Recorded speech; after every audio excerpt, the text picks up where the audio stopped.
blow, my bully boys blow. Soon may the waterman come to bring us sugar and tea and rum. One day when the tonguing is done, we'll take our leave and go. She knocked in 2 weeks for sure, went down on her right whale bore. The captain called all hands and swore he'd take that whale in tow. Soon may the waterman come to bring us sugar and tea and rum. One day when the tonguing is done, we'll take our leave and go. Da da da da da, da da da da da da, da da da da da da da da da. Welcome to the Renegade podcast. I'm your host, Dashing Rogue, and it's my frequent sidekick, Artistic Layman. Vistas such as these, I know, do not appear to come within the Christian perspective. Yeah, no shit, you heretic. What the fuck is that from? He's criticizing a quasi-Gnostic reverend. You're trying to inject like Gnostic stuff into Christian thought and world like global politics. Oh, jeez. Honestly, the Gnostics are becoming more and more of a threat every single day. I think we're gonna have a purge at some point. Not more of a threat. They've always been the threat. The Marxists, the Gnostics, like all the Hegelians, they all been Gnostics, and we just didn't know it yet. Oh, speaking of have you seen a Tick history? He's finally gotten to the point where he's drawing mind maps. You know about that, right? Yeah, and he's kind of going down the objectivist route where he's talking about Immanuel Kant being like because Immanuel Kant wanted to save religion from science. Like, no, that's not what Immanuel Kant was doing. He was like, and I know that his point of illustrating that, but man. I mean, I know Immanuel Kant's kind of an essential point to this conversation, but that's not what he was doing. He was inspired to do his work because of David Hume's skepticism and his endless empiricism, and his synthesis was rationalism and empiricism together to try to save not just religion, but science, because he understood that Hume's skepticism would destroy science. Well, yeah, I mean, it's like I really want to get that old like copy pasta where it's like the guy talking about how Voltaire, Calvin, and Hobbes, you know, they got together and they made silence, and then some crybaby mangina like Kant and his Marxist feminists, you know, got together and said, "I'm not listening because you hurt my feelings," or something like that. It's like skepticism or something. What the hell it was. Let's see if I can find it here. Yeah, there you go. So now he's gotten to the point where he's at Jan Irving levels, where he has to draw outlines. And that's not an insult against Jan Irving. That's just like the way things are. And I actually want to use his thing to like piggyback off of it and then like link Satanism and the rest of the shit. See if I can track Walrus Boy to that fucking thing. Because if I could put Walrus Man into that mind map, I think we're pretty good. Yeah, here's Christian. Who did? Who? Oh, the Dugan. Oh, good for him. Me. Oh, good for him. So Christianity is right down here under Aristotle, I think. Aristotle. The Aristotle. Which one? Christianity. Oh, Yahwehism. Christianity. And, Yahwehism. Or what was it? Not Yahweh religion. I want to go back to the actual words he used. Cainism, Yahwehism, and Judaism, the Roman Empire, and Christianity with Plotinus, like Neoplatonism. Yes. Honestly, he's going down the objectivist route. The problem here is the objectivist route is just nothing but marketing, honestly. Well, I mean, Ayn Rand was a reaction against the mysticism, and she kind of overcompensated. Because if you ever try to read her works, her entire philosophy is predicated on not answering a fundamental philosophical question on the grounds that, we don't have to, because we didn't answer it. If we don't answer it, we still have to keep on living. You know, her point is, I mean, I've said this before on other streams, but one of the biggest problems in like philosophy is the is-ought problem. You know what that is? Go ahead. Tell us for those who are with us. I'm oversimplifying, but to say the is-ought problem in philosophy is basically pointing out you cannot derive an ought from an is. Like, you can't say, I'm surviving, therefore I ought to survive, or you are obligated to help me survive. That's a contradiction. That's impossible, because that's just a description of what something is to an imperative of what something is. And she basically dismisses it on the grounds that, to ask questions about your survival is to answer the question, because you can't ask, well, why am I surviving? Because you have to survive in order to ask the question. And now she says it more competently than that, but that's basically what it is. Oh, well, what's my reason to survive? What's the reason to survive? Oh, well, to survive. But that's a circular argument. What's my reason to survive? To survive. Well, no, that's a circular argument, Rand. Yeah, it's a circular argument, and But it's like to be is to be. What It's do I kind have of to be because to be? that is her foundational point, which is kind of like what Immanuel Kant pointed out. That I mean, Immanuel Kant like technically was an agnostic, became like functionally agnostic, but he believed that God was a rational necessity because without God you can't have a concept of justice or morality or even logic and reason. And her foundation for logic and reason is just the circle of survival. We have to predicate everything on survival because survival is the idol from which all of their meaning and value derives from. Yeah, Macho Man, I'm Randy Savage. That's what it devolves into Macho Man, I'm Randy Savage territory every single fucking time. But I greatly appreciate Tick putting this video up though. Like look at all the wires and connections he had to make. It literally is like the meme about him talking about Pepe Salvia. He literally had to draw like a freaking like circuit board practically. And what's interesting, well, here's an interesting connection he made that the fascist tradition and the Marxist tradition are technically distinct from each other, but the thing is, he points out they're all reading off of each other and being inspiring off of each other, even though their intellectual lines are distinct. Yep. So it's almost like they came to the conclusion in isolation, almost, right? Although what's really funny though is that like everything that what was that like what's like reading off of each other, like there's no evidence that like who was the chairman of China during the Great Leap Forward? Mao Zedong. Yeah, Mao Zedong. There's no evidence they had a connection to Antonio Gramsci, but they all basically said that they came to the same conclusion on culture. Just what a interesting coincidence. Well, keep in mind, Plato talked about the person who should steal the ship of state, right? And you know what the Chinese come up with? Sailing the ship depends on the helmsman, right? And also, speaking of which, I tried to get some access to like some understanding of Confucianism, and the best I can try to, and well, you know, technically I have no in-depth understanding, but it seems like it just seems to be a religion of hierarchy, a religion of just as fathers are responsible for their children, leaders are responsible for their followers, and vice versa. Children must obey their parents, and followers must obey their state. Yeah, it's basically Confucius says, "Follow my lead." Which makes sense because he grew up in a time of absolute political warfare and chaos, and basically the goal of his life was to try to create order. And what's really interesting is that he didn't become famous in his work didn't become famous. He only became famous after he died, when I think the Chinese government had to try to find some order or something to work off of. Because the Chinese government. But before communism, of course, because the Chinese people were trying to organize themselves. Sheesh. This actually happened. What happened? I found this on Twitter. What happened? What happened? What is it? What are we talking about? People are real Zoomers. Like, this is like one of the weirdest fucking. This is one of the weirdest videos I've seen, because if you look at her, she looks like a millennial, but she sounds like a fucking Zoomer. They lied to us. High school is not like Persona. Well, have you played Persona? Who lied to you? Have you played Persona? I mean, have you played Persona? Have I? Yes. I have not, so I don't know what Persona is. Okay, I know what I'm getting you for Christmas. You're gonna get Persona 5. I'm gonna get you Persona 5, but you're gonna realize how awesome it is. Although in my generation, there was kind of a lie about high school, because for me, I was kind of expecting the strict hierarchy and the cliques, and that didn't really exist for me. Well, also because I didn't really exist in the social order. Like I was the artist who technically was friend, or to put in like a Breakfast Club terms, I was the artist type who was friends with the criminals and friends with the preps. So you were the go-between. Kind of. The guy. You could have been a good little mule for the goth kids to sell their freaking LSD of course, or something. Although the thing that stopped me from being a prep is because I hated sports. If I were interested in like being sports, I probably would have been like the king of the press, because I'm 6'3", and if I were athletic at any time, that could have put me in the hierarchy up there. Oh, dude, I've been working out more often than not lately. But of course, I felt more akin to the criminal people, because the criminals were actually more interesting to talk to. You know, it's the same thing with me. Like, I still have that thing for the goths. Despite off all this crap and all the shit I said, I still have a thing for the goth girls. I don't know what it is. And speaking of goth girls...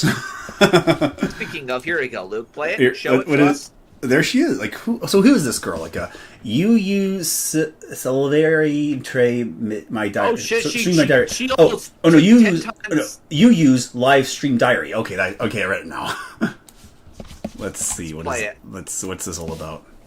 It's not the way Persona said it would be, because Every day I take the train to school, right? I have these headphones. I literally have the Makoto Yuki headphones. It's a Persona 3 reference. And in my ears, I'm listening to Color Your Night. I'm listening to all the soundtrack. Within the inner, yeah, I riz for you to edge to me. Like, and then, like, I show up at school, right? And in the past couple of days, I maxed out my stats, okay? My riz stats and my charm stats, max out. My riz, unmatched. And my courage, every time I go to calc class, bro, my courage, it goes up, you know? You gotta be brave for that. You gotta be brave. These eight... Is she joking? I don't think she is joking. And keep in mind, this is really weird for someone like me because she looks like a millennial, but she sounds like a fucking Zoomer. Mm-hmm. Look at that. Like she does not sound like she looks. If that does that make any sense? Like there's something really uncanny about how that's actually true for a lot of people in real life, because you notice how when people have those cameras of girls acting badly, they always look like the beautiful girls, but they act like horrible wretches. Like that's just true about real life in general. Jesus Christ, Luke! Now we're cracking out the lexicon, lexicon. Or very we call them Karens. Horse. APs, bro. And like especially like my intelligence stat. Oh my god, my 4.0 GPA, my 2000 SAT score, my 2000 ACT score. I'm literally, this is a Persona reference.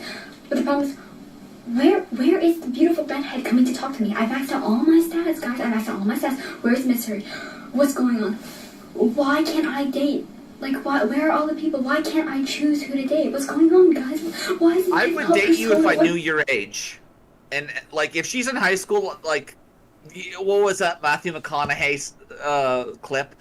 I like them high school girls. The older they get, the older I get, they stay the same age or some shit. But, like, in all honesty, if you think Persona is, like, a accurate map to describe the territory that is high school, you have not been paying attention, goodness. You have not been paying attention. I mean, I joke about, my stats and whatnot when it comes to, like, strength and dexterity and whatnot.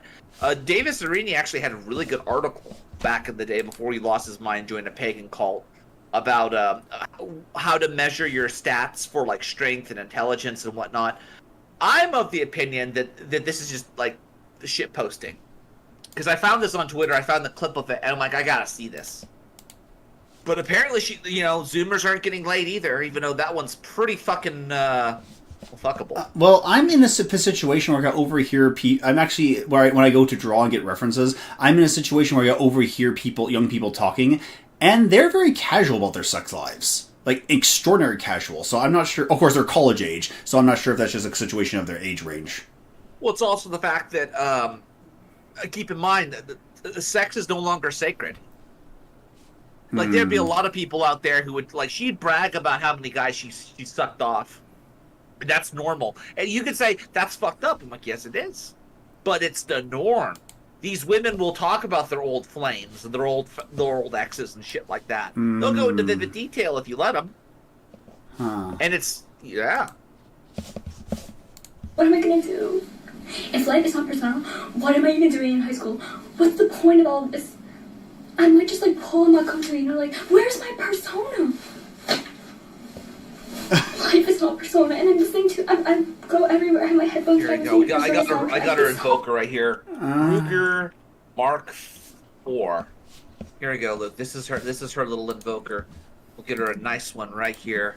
Get nice and pink as well. Get her the pink version. What is This is the Invoker. This is the Persona Invoker. I should probably pick one of these up at one point. I actually could have gotten a Mark 1 standard for like $20 or $200 the other day. Let's fucking see vintage. What we got here. Just put that right there, and then just put that to your head, and then you'll summon all the bad thoughts out into the real world. Oh yeah, because they get their power by having that weapon towards their heads, right? People keep saying it's a weapon. It's supposed to be like an Invoker, but in reality, it's just a Ruger Mark II. Or if you really want to be, like, cute about it, it's like a fucking Nambo pistol from, like, World War II, which makes sense for the Japanese to have. But even then, I mean, if it's a Nambu, why the hell you even have that thing? That thing literally is like the most unstable gun of all the World War II pistols. Yeah, you can literally press it wrong and it'll go off. Yeah, I mean, if you're, I prefer the imagery of Psychonauts where they have a door on their foreheads rather than a gun to the foreheads. Oh, it's like freaking Yu-Gi-Oh! When they open each other's mind with like the Millennium Key or whatever. Oh, fuck! I remember the freaking high school. I remember the good old days. Like, I actually at the point where I'm archiving. I think I told you guys this before, but I've been archiving and going around picking up like Blu-rays and crap like that from like Goodwill. And I've been expanding my, I've actually had to expand my storage as of late because of what I've been doing, my home network, my home lab, so to speak. I have an AI bot now. And she's not fully complete, and I say she because it's not really... Well, it's anybody. I'm basically setting up so that way I could set it and forget it later. I have hiccups now. Oh, great. Oh, yeah. But besides that, one thing I have noticed, and this is actually going back to, I would say the good version of Nick Fuentes. This is the straight version of Nick Fuentes that ever existed. The non-kitten boy date? Nick Fuentes? No, not kitten boy date. More of I have a gun and I hope he does use it. A John Doily man. Oh yes. And he's right. He's correct about this. He is correct. Theater kids took over the government. They did. Or rather, they were appointed to the government. Well, they were appointed to government. I don't know. I think I actually saw a little bit of this. Like they were the ones selected for naturally selected for this job, or if you want to call our deep state natural selection. Deep state is unnatural selection, Luke. Although I think it's just their own notion of alchemy, so we'll see how the gold they're trying to make out of their garbage. They're trying to make trash into treasure. I mean, look at this trash, this mixed meat thing. My life was threatened. Thank you. Oh, ooh, so tough. I don't know.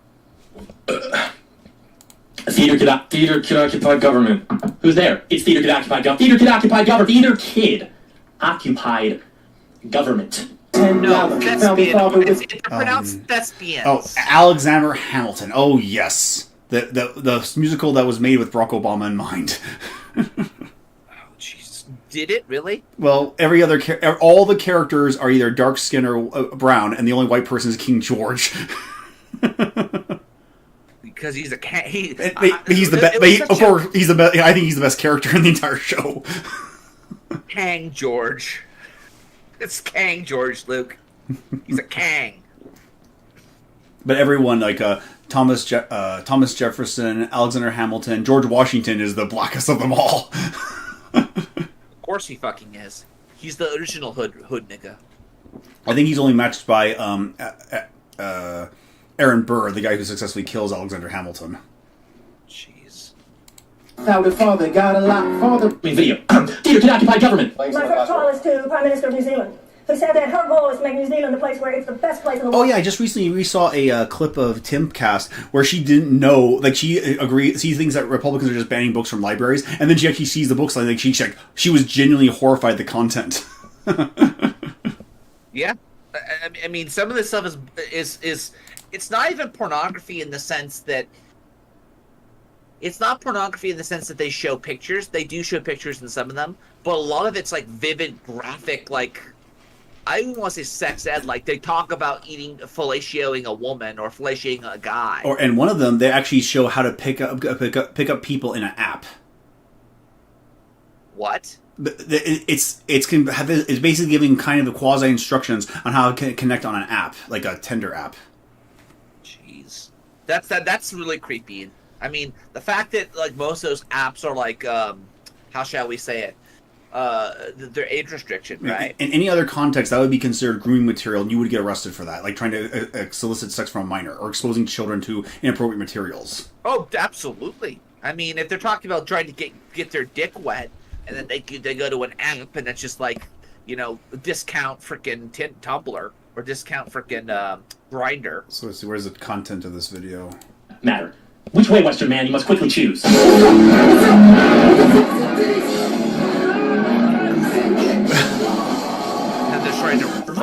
if I really look back on everything, my true enemy has always been theater kids. I mean, every time I tried to do something funny or cool or whatever, there were always theater kids there to like henpeck me into not making America great again. I mean, they never shut up. They're so undeservedly narcissistic. I mean, I was technically a theater kid except I wasn't a jerk about it. Well, I wanted to be a theater kid, but the problem is I was in the Silicon Valley. So you know. Oh, I grew up in the middle of. I grew up in the middle of nowhere. So being the theater kid made me the weirdo. Oh, dude. You know what's funny is most of the theater kids nowadays are arrested or fucking in jail. For what? For being theater kids, or for being theater kids, or for in some cases, like there was one chick that I was into, but she's kind of like a, let's just say she's one of those lesbians that never got with the program. She apparently is constantly fighting with like basic like parking tickets and shit like that. That's the type of person we're dealing with. People who are not exactly the most high quality individuals. What do you mean she has to deal with parking tickets all the time? Basically, from what I see from her Facebook, which I got kicked from Facebook, by the way, last time I checked, they want me to scan in with my face. They want to like actually have a selfie and like they want a 3D scan of my face to know who I am. So I'm like, fuck you, Facebook. But she apparently keeps bitching about how she gets parking tickets and whatnot, and she has to go to court and all this crap. And that's basically her life. Why can't she just not? Can she not get parking tickets? Because she's dumb. Like she's a dummy. She's a dyke who's like into like books and crap like that. She literally was a theater kid. Not the smartest, but oh my god, she's the type of person who she would have fit into that character archetype of, I guess, like the sheltered librarian, if that makes any sense. Yeah. Redhead, too, so you'd like her. That's Beckloff. Oh, I mean, I like redheads. I mean, I just like women in general. I like goths. I hate goths or redheads. Although with one exception being twins. Twins. There you go. But in any case, what's going on here? Is there this part we need to pick up on? Yeah, keep going. Statistic, there's suck-ups, teachers' pets, like the worst thing to ever happen, basically. But putting that to the side for a second, you should know Content Forecast is showing content en route to your area, including a multi-part series, which I had prepared on the election, but then I was watching the coverage from the DNC, and I thought, okay, let's just get this out really quick. So, yes, these are the people who rule you. This is the ascendant stock of people, the theater kids. These are the traits that are selected for and rewarded. For every one that you see that's put on camera, put on stage, there's like 100 more operating behind the scenes, cut from the same cloth. This is what theater occupied government looks like. And so I thought we should explain it because it is actually very useful in understanding what's been going on, especially within the last while or so, because thespian is a gender now. The thespian gender, Luke. That's what it is. And it sounds like a gender, too. Like, if you actually went up to, like, Mitch McConnell and said, what are your thoughts on thespian gender? And he'd probably be like, oh, yeah, it's good, whatever. He wouldn't even know what thespians are. The kind of person we're up against, more importantly, the mechanics of how they are recruited and able to operate against us, patriots. So it's good to understand these people because they're not all leftists, they're not even all ideologically aligned, they're not motivated by the same issues in general, but there is a type. Once you see it, you cannot unsee it. There is a profile for this kind of person. So we're going to talk about what these are, where they come from, how they're a perfect model for the kind of person that we're up against, how they fit right into the mechanisms of anti-patriot power. I basically want to explain how and why it is the case that we are governed by these types of people who are so stupid and annoying and obnoxious. Because someone spliced in Adolf Hitler with that. Fucking Superman. They slice in the little Kryptonian Kraut man.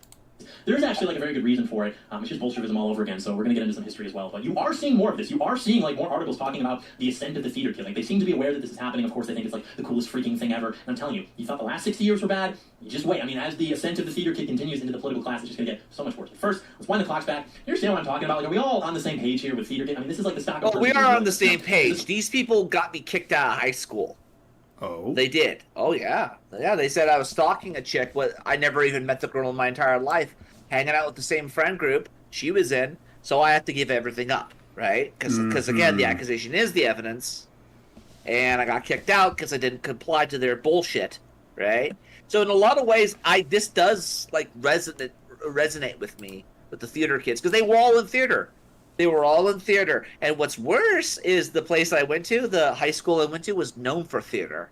I wanted to go to a the more computer oriented high school, the one that like had all the knowledge when it came to technology. But I followed my girlfriend at the time, and let's just say, it It was right around 2006, 2007, and it culminated in 2008. But we all know something went down in 2008. Well, the theater kids took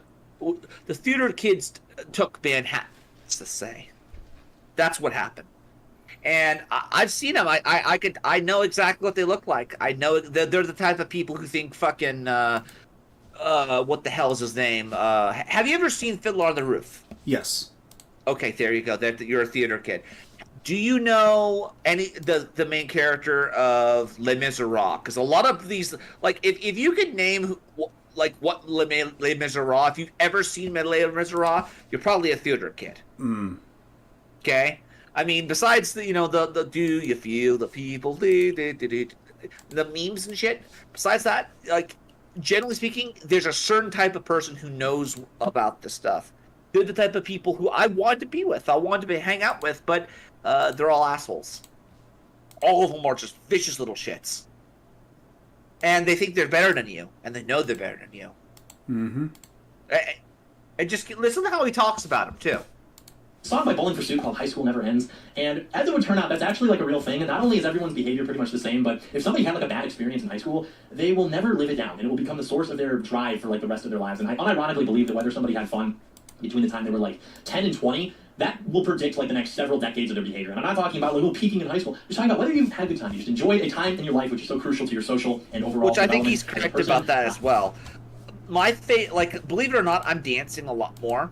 I am doing a lot more dancing and going out and dating, actually talking to women and actually dancing with them, And what's funny is that when I show up to these places, right, it's like a church area. It's like a church auditorium, and it's been converted, and I'm like, wow, it's like high school never ended, because it's basically high school, and all of my skills that I remember, because I loved high school, not even high school. I hated high school. I loved middle school. But like you said, from age 10 to like 20, right? Those are like the best years of your life, and they were. High school was the best. I'd go and I would party, and I would go. Not high school. Middle school was the best. I'd go and I would go do like the dance. I'd go to the middle school dance, and I'd go watch Stargate when I got home. It was a really nice, good time. So I had like a little bit of a column A, a little bit of column B, but it's always been the theater kids that were the ones that fucked everything up. They were the ones who were the proto-SJW. Here we go. Here's the best part of the lyrics of that song he was referencing. Hopefully I can get them to load fast enough. High school never ends. Here it is. The whole damned world is just as obsessed with who's the best dressed and who's having sex, who's got the money, who gets the honeys, who's kind of cute, and who's just a mess, and you still don't have the right look, and you don't have the right friends. Nothing changes but the faces, the names, and the trends. High school never ends. Qui-Gon Jinn said it best. Fucking Liam Neeson, mate. And he will kill you if he finds out about this. Because that's what he does. I mean, after Taken, Liam Neeson's career went fucking became a joke. And I would argue it became a joke right after, like, Fallout 3. Anyhow, keep going. I don't know. I've noticed that people who didn't, or they don't, I mean, they develop this kind of like chip on their shoulder that never really goes away, never really live it down. Theater kids, especially, even if they had a good time in their little theater kid group, they always will. And it's the same mentality as Marx. I'm an unrecognized genius. It's gamma male behavior, isn't it? It's the gamma behavior. It's the secret king behavior.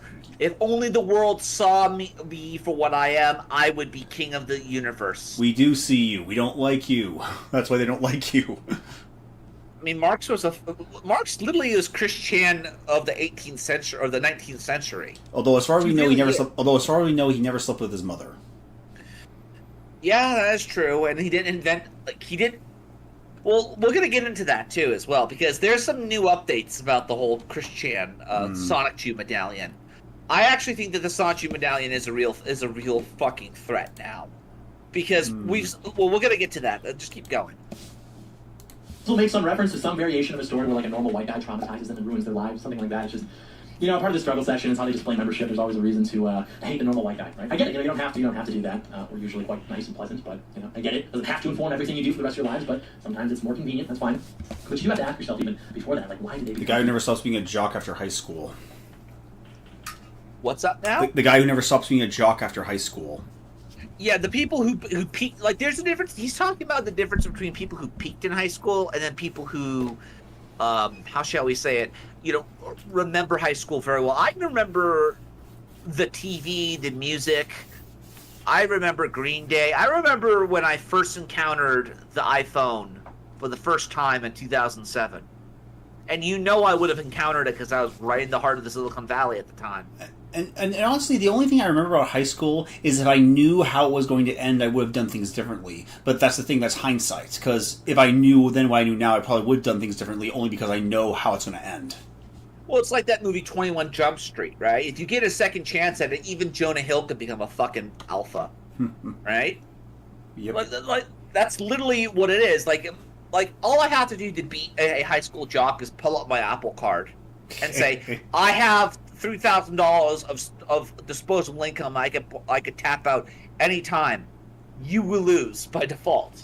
And it's no, seriously, I have fucking good credit. I'm a badass like that. Welcome to the club. Theater kids in the first place. Because regardless of activity, any group of relatively normal guys or girls, they're going to impose certain standards on conduct, right? Like if you step out of line, you're going to be corrected or ostracized. This is what people call bullying. It's a very important process for your development. Antisocial behaviors are not tolerated by normal people. This is good. It's not a coincidence that during the era of anti-bullying, we spawned the most bizarre antisocial generation in the history of mankind. So if you're a freak, you can't. That was terrifying. Yeah. Let's see if we get it that. was terrifying. We have spawned the most bizarre. That's terrifying. That is. They look like demon. Like one looks like a possum, and the other one looks like a fucking. They look like demons in a Jim Henson Dark Crystal spinoff. They do, don't they? Holy shit! Wow. Our antisocial generation in the history of mankind. So if you're a freak, you can't quite fit in anywhere else. Maybe you go join the theater kids. I mean, everyone there is androgynous. There's no regulation of behavior. It's like the island of misfit toys. By the way, I'm not denigrating people for not having friends. I get it. Sometimes things don't work out. Things are awkward. It's hard to navigate. That's fine. I'm just saying, I know a lot of guys who chose to eat lunch alone rather than to hang out with the theater kids. And there's a nobility in that. That is unironically the difference. Being able to be content by yourself versus needing to belong somewhere so you debase yourself by hanging out with the freak show. Because when you're hanging out with the theater kids, I mean, every behavior is tolerated. The only thing that is not tolerated is expressing anti-weird sentiment. Only intolerance is not tolerated. That's why the theater kids are rainbow people. They were satanic theater kids. They were unironically saying hell, Satan, and crap like that just to fuck with people. Mm. And at the same time, Luke, what is Dawson? I got cast into my school musical 3 or smiley face. Okay, it's all there. Misery loves company, and they get together and they just breed weird traits like a virus. If you're hanging out. Yeah. It's like a petri dish. It's literally a performative petri dish. Yeah, this kind of reinforces the idea that leftists don't have children, but those indoctrinate your children. They reproduce via, memes, not genes. So, they're the type of people who will corrupt your daughter, quite literally in this regard. What was the word that was always talked about, about COVID? Not air to air. What's the word? Contact? Something contact? Just physical contact. What's the word? Viral contact, airborne contact, something like that. But I can't remember what it was. The viral load, right? No, the theater kids, everything is tolerated except for not tolerating other people's insane behavior. That is a rule only for insane groups of people. I mean, no one would ever think to have that rule, even if just unspoken. So I don't know what the chicken versus egg. Yeah, that only works for Pleasure Island in Pinocchio, but then you have to pay a big price for it. Yeah, you get turned into a jackass, and then you get to become early childhood trauma, nightmare fuel. Is looking like I'm sure they just create a feedback loop together. You get involved because maybe you're a little weird, maybe you're a little antisocial, and then it just grooms you into becoming even worse. It amplifies the characteristics of its host, and most of the kids are gay, and then the director's usually gay, and then the director develops a weird relationship with the kid. That's actually true with the voice actor of Steven Universe. He's describing the plot of Alien Romulus to us. It gets inside of you, and then you become gay, like a biomechanical gay man, and then you start eating with your fucking tongue, and he's describing the plot of Alien to us. In a lot of ways, he is, because what is it? The theater kid disease, the pathogen, the black goo, right? Mm-hmm. That's kind of what this is. It mutates people. It mutated pretty much everyone, all of my friends. I mean, I'm the only one surviving. Me and my friend who was a Jew, who literally was just. They didn't want him. They didn't want him because it was like that freaking what was it? It was like Grim Adventures of Billy and Mandy when like Billy gets lost in hell and then they spit him back. I was like, oh, they didn't want me. That's what we're dealing with. Like when the Marxists are picking people for the Revolutionary Guard, they didn't pick me. They didn't pick him either. So it was kind of cool in that regard. What's that one Lovecraft story about the village of fish monsters? Fears over Enzamoth. The Shadows over Innsmouth. Shadows over Enzamoth. Yeah. I think that's what more the infection is like, because not only does it get into your bloodstream and mutate you, you actually are convinced that you're connected to something that's higher than the self, like you're connected to a god. Well, in the Cthulhu mythos, there are gods, dude.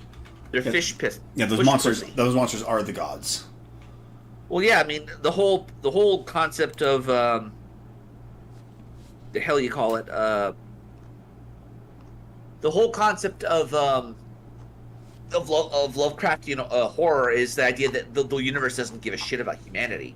And in a lot of ways, this is the truth. I mean, the universe doesn't care about these people, these thespian occupied government types. Well, not only do they not care, but of course, the biggest difference between the universe not caring is that there are horrible, malevolent forces that actually do matter, and we're basically fleas on their back.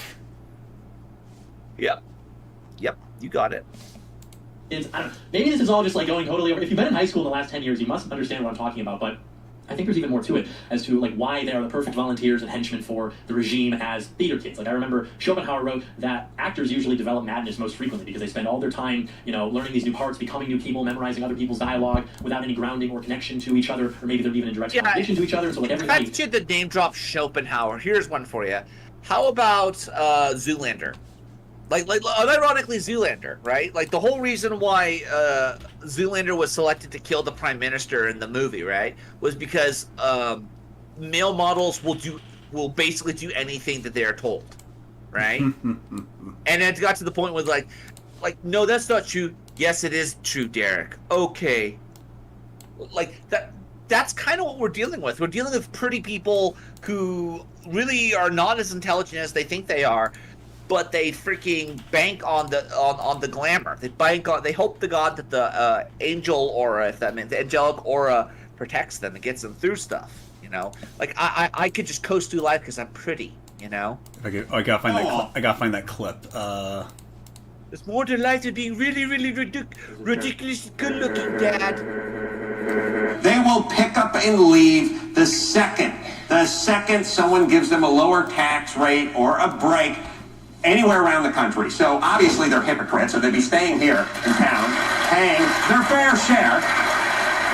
And honestly, they're not great thinkers. I mean, they're actors. They play judges and lawyers and cops on the edge.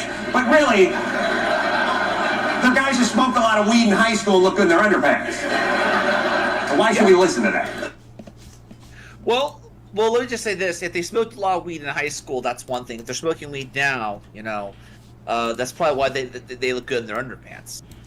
They probably smoked a lot of weed when they fucking had nothing to do and they were trying to get past class, But again, I links in the description. I'll put this in the description because I don't want to take John Doyle's views from him. But I like a lot of what he has to say. He's not wrong about this. This is a real phenomenon. Even what the hell's his name? The other guy, Distributist, talked about the theater kids.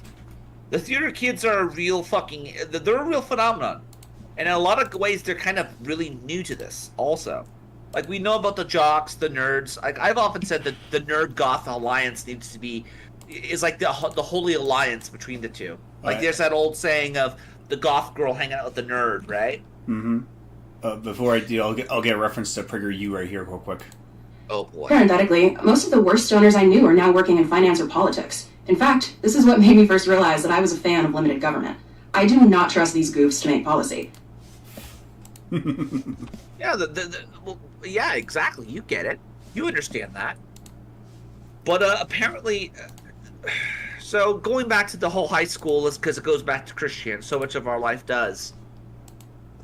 It turns out, well, I think Mudahar has been cursed. Except he's not nearly as he might be prone, but like the stuff that he's doing makes no sense. Fucker's thinking about reinstalling Windows, despite the fact that he's the guy who's basically inspiring me to basically create, a hypervisor as. So, at the beginning, or where do we start? We could start at the beginning, because again, he was somebody who's always said, I'm against using Windows as a main driver. Now he's talking about going to a main driver after he put on the Sonichu medallion. Really? Oh, hello guys and gals. Today's video is sponsored by our friends over at Vessi. It's actually a shoe brand I've been wearing for a few years now. And let me tell you the highlight marquee feature, waterproof shoes. Have you ever had an inkling to... Blah, blah, blah, blah, blah. Waterproof shoes. And gals, me Mudaharn, yeah, you read the title right. I'm thinking of quitting Linux and going back to Windows. No, this is not a joke. This is actually something that has been pondering in my head for the last couple months, to be honest with you, okay? And ever since I had bought my RTX 4090 and made that video about a year ago where I literally... comments, Luke. Look at the comments as he plays it. Okay, slow it down a little bit so I can do both. Built one... I basically made one graphics card turn into 32. I figured, yeah, maybe this could be something that I want... Blink twice if Microsoft has your family hostage. Time after Muda wore Sanchu pretended. He deleted his Twitter feed and held hostage by Microsoft. I thought the Muda was better than the clickbait. He's not really twitching there. Save everyone 44 minutes of their life. Ugh. Thank God he's not actually... He said no, clickbait, and I saved you time. So at the 43 minutes and 50 seconds in. 43? That hardware on your system. That doesn't mean Linux won't get there, but yeah, it's one of the things that has made me consider honestly switching to Windows. And it's probably not just that, it has a little bit to do with gaming as well. Playing a lot of these online games that my friends play and constantly keep inviting me to is kind of impossible when I'm running Linux. And so everyone else gets to play a certain game, like Warzone. Well, you could just get a different computer, you don't have to switch over entirely. Well, yeah, exactly. I mean, I have it, so I have one Windows machine on and everything else is just Linux.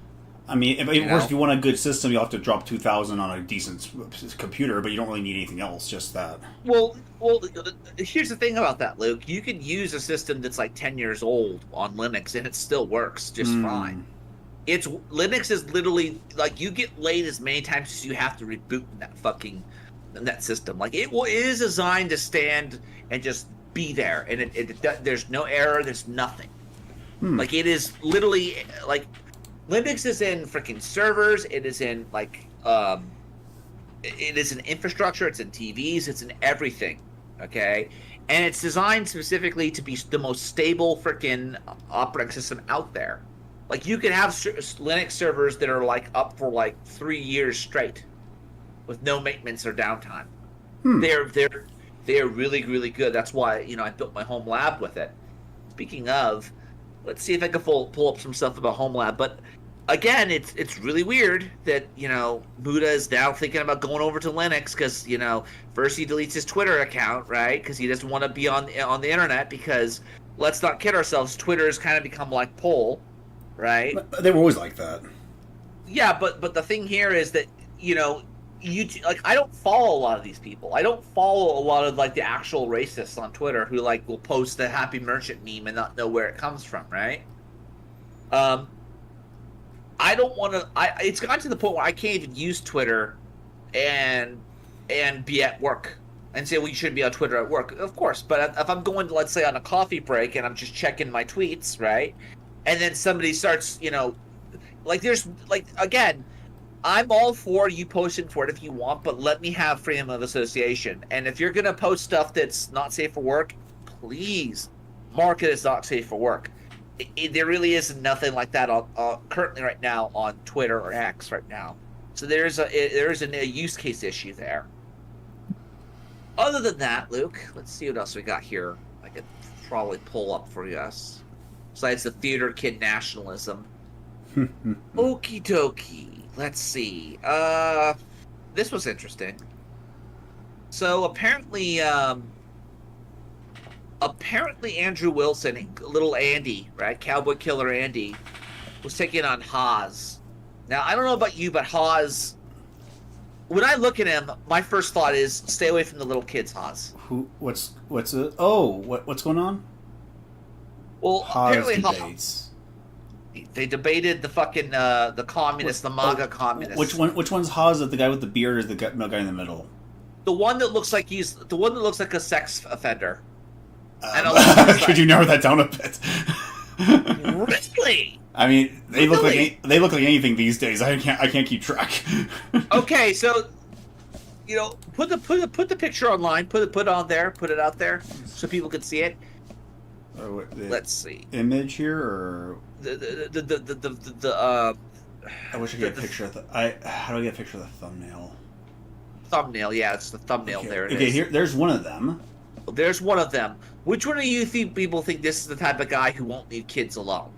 None of them will keep kids alone, but I can't tell by appearances anymore. Well, I mean, Andy looks like without his beard, Andy doesn't look very good. But that gentleman right there, the one in the suit, the communist in the suit, which I don't know why the communist is wearing a suit. Gotta make it look nice. Well, yeah, he has to look cool. He has to look cool during the revolution, don't you know? Just like the Democrat Party has to have vibes. You got nothing else. You got nothing else because you're all the same. Communism is the root cause of degeneration of the United States. Like, what do you mean by degeneration? Because, I mean, I don't disagree, but I want to make sure we have terms correct. Well, that's the problem. This is actually one of those few... this is actually a really good debate, but the problem here is that both these guys, I don't trust them. Oh, yeah, Andrew Wilson's a total grifter. You think Andy's a grifter? Oh, I yeah. think he's a grifter. A friend of mine points this out. Like, and I mean, he did a great job at tearing apart, like, the New Atheists, like, with Matt Dillahunty. The problem is he's supposedly an Orthodox Christian, but he's always on, like, the What If podcast, always denouncing girls as being not perfect or not beautiful or not sexy, like, dropping red pill stuff. And it's like, why are you doing that? You're an Orthodox Christian. Well, he's just a Eurasianist, dude.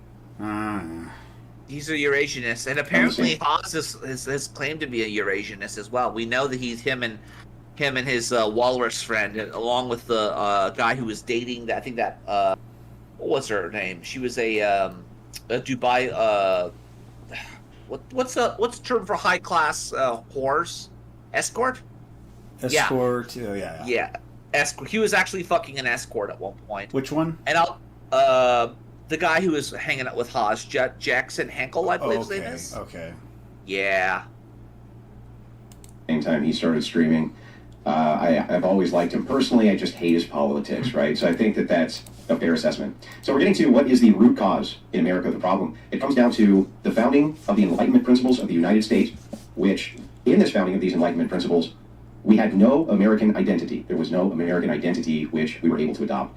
The egalitarian and Enlightenment principles... Oh, yeah, he's going down the typical modernity arguments, which I don't buy anymore. I mean, I don't know about you. Modernity is a social construct. I don't know about you, but I kind of like the benefits of modernity. Like, yeah, modernity has its social ills, but any situation will have its social ills until Jesus Christ returns. We're going to have social problems, and our job is to take care of them in the most Christian way possible. Yep. And that's one of the reasons I found this very interesting, is because they both are different variants of Eurasianist, right? Oh, okay. So what we're seeing right now is synthesis and thesis fighting each other. We're seeing a dialectic occur, are we? Yes, we are. And what's sad about it is that his wife, Rachel, Sloppy Rachel, right?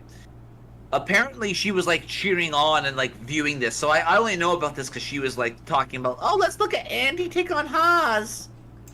Led to the current kind of progressive, I would almost say zeitgeist that you see now. So to go through what these principles are for egalitarianism. Meanwhile, Haas says that debt is the root cause, and communism will not help cancel. What's it called? It will help cancel the debt. Like, I need to make my video. This is ridiculous. This nonsense. All this socialist nonsense. It has to be torn apart. It has to be illustrated and destroyed once and for all. Well, here's the problem. I'll be the crusader if I have to. Oh, absolutely. I honestly think we should put Haas in a fucking zoo. Like, unironically put him in a zoo, because we know this guy likes his little chicken tenders. If you know what I mean. Will communism pay off the national debt? Of course it won't. It can't. Communism is supposedly post money and post debt and post commodities and post capitalism. How can it have debt? Oh, that's right. We just define debt as whatever benefits us. That, and also we just say we're not going to pay you. And what are you going to do about it? We'll put you to work to pay it. You're not paying it off. You're just working for the people. You're just working for the people. Let's see. Okay, Andrew explains why communism doesn't work, and maybe this will be a good answer. Oh, why did the debt come back if it was so simple? Yeah, so... Okay, I will go. Okay, so that concludes that round one. We'll go ahead to round two. I'll put 3 minutes on the clock again, and go ahead, Andrew. Yeah, so I mean, this is going to be a continual struggle. As long as you have leadership which wants access to money, The only thing that they can do is offer up their people as a form of credit for that money. That's the only thing they can do is offer up the tax basis as a form of credit. You know this, and I know this. This is the way that all nations basically back up what they need as far as credit for their nation. They're going to put the taxpayer as the kind of collateral for whatever the loan is that they need. So the reason that this is kind of occurring again and again and again cyclically, I would actually say that this is due to egalitarian principle. So this idea where you're taking humanity out of this, I think that what happens with egalitarian principles is they form small microgroups. These microgroups then have their own assessed and addressed interests. And once they realize that they can raid the treasury via the vote, once they realize that they can vote in their own interest to steal your money, whatever these groups are which formulate, they will do that. That is part of I think, democracy in and of itself and egalitarianism in and of itself. Communism has nothing to solve for that. How would communism, absent a central authority, where it was some type of totalitarian dictatorship, I do not understand how I know his position, but what exactly is Haz's position? Skip ahead a bit. Of this particular part, do I have to backtrack? No, skip ahead a bit. I want to hear what the ape man has to say. Communism can actually solve for this issue. If you're going to allow people to participate in any sort of democratic human problem. Okay. I'll turn it back to Haz here. I'll put 3 minutes on the clock, and whenever you're ready. I'm a little bit confused about exactly what you're talking about, because it seems clear to me from concrete historical examples that the only... Concrete. Ugh, I'm so sick of that word. I honestly just want to fucking throw him in a... Like 86, the guy bastard. We know he touched his kids. Forces politically. Just look at him, dude. Look at him. Look at that fucking brow. Don't tell me that you haven't that thing hasn't seen. I don't know. I just you could mute people, right? I think it was Speckloff who said mute people and like watch videos and whatnot. He looks like a predator. Holy shit! Like what did Hillary Clinton call the black vote at one point? Apex predators or something? Yeah, was it super predators or apex predators? I forget. Super predator. Well, let's just say this thing right here is a super predator, and no, it's not the gentleman on the right. That's a gentleman. The one that's unironically wearing a hoodie has more of a gentleman bent to it than the fucking guy in the suit. Wage and mount a long-term defiance of the global creditor class, and which is therefore the global capitalist class, have obviously been communist states. I mean, what? Conspiracy theory doesn't exist. No, what he's basically trying to do is he's saying, oh yeah, the capitalists exist, therefore you should join the people who are against capitalism, and therefore we could beat the system. I mean, QAnon, the QAnon conspiracy is more consistent than this. There is no QAnon conspiracy. Only Zool. There is no QAnon conspiracy. Need to take out and debt the Soviet Union into? What loans did China need to take out under Mao in order to enslave and indebt their country to international capital? Oh, they just had to kill them and work them to death. Work them to death. Or in the words of Mao Zedong, it is better for half the people to starve so the other have to eat their fill. Which is kind of like counterproductive of what communism actually says, but who cares, right? There's no such thing, because we have to look at the source of where credit comes from. Credit doesn't just come out of thin air. It comes from actually controlling the means of production. I don't want to use Marxist jingo. No, it's not. It comes from the fact that you make an agreement to go into debt and pay interest in the future. That's what it is. That's what credit is. Yeah, again, nobody forced an Apple Card on me. I actually had to go apply for that shit. And if the bank is convinced you're not going to pay it back, they're not giving it to you. Oh yeah, and again, it's just contract law. What he's really saying is, come revolution, there won't be any contracts. All contracts will be null and void. Oh yeah, we won't have contracts. We'll have guns. Big difference. We have guns. Yeah, there you go. Because I know you have a kind of allergy to that, but it's fine to do. Just explain what the term means. Means of production. It just means the fundamental way in which the basic necessities, economic necessities of your country are produced. How do people get close? And and you keep in mind that's not just limited to factories and tools. That's people also. Social capital. Humans. Like, humans are the means of production, so you control humans. Human capital. Yes. Oh, hey, Mystic, how's it going? How you going, Mystic? Clothed. How do they get fed? How do they get shelter, right? How are things made? So this is the natural resources. This is the factories. This is the technology. These are all the fundamental meats and potatoes of an economy that are necessary for human beings in a given context of civilization to exist as they do. So historical context. So how are people just providing for each other by their own means? And it's not conspiracy. Credit, the ability to actually issue credit, comes from a fundamental stranglehold and control over means of production. Historically speaking, it was always land. No, well, not really. Like, is he trying to say, like, oh, people seize the land, therefore they lend it out to them, and therefore it's credit? Just let the gorilla speak. I mean, he's kind of skipping a step where the feudal lords take over the land and own the land. Let the gorilla speak. I know. If you controlled the land, you could use that land as collateral to give out loans and further gobble up more land because debtors would have to pledge their land in order to take out the loans. But you have to pay it back with interest. Depending on the contract, yes. Historically, this is the origin of pro kind of creditor classes emerging. I mean, that is the fundamental purpose of credit. You're going to pay it back of either paying at equal time or pay it back with interest. That's what credit should be. I honestly don't like this guy. I really don't like him at all. Between him and Jack, like I would fuck Jack and Hinkle's escort girlfriend. I really would. She's very good looking. But then again, Instagram filters, right? Yeah. True. But in the case of the capitalist era, it's actually clear that we have an ownership of the means of production that is purely for profit, which is owned by us and gobbled up by a small minority, which inevitably culminates in monopolists like the Rockefeller. Which never happened. It and that's what's really stupid. It never happened. It never would happen. And the only areas that does happen is where areas are the least capitalistic, like the Middle East or Russia, or like China. That's where it was so successful. Fellers, the Vanderbilts, the Morgans, and so on and so on. And they advanced civilization better than any communist ever did. I mean, they've been green monsters, but at least they actually made life better for everybody involved.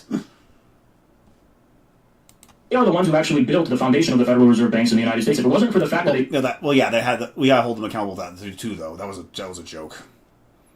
Yep. The Federal Reserve... Like, honestly, we're gonna solve communism with more communism. They own the railways, they own the... I mean, ironically, having a central bank is actually one of the 10 pillars of communism by Karl Marx. So, I mean, I don't know why he's objecting to that.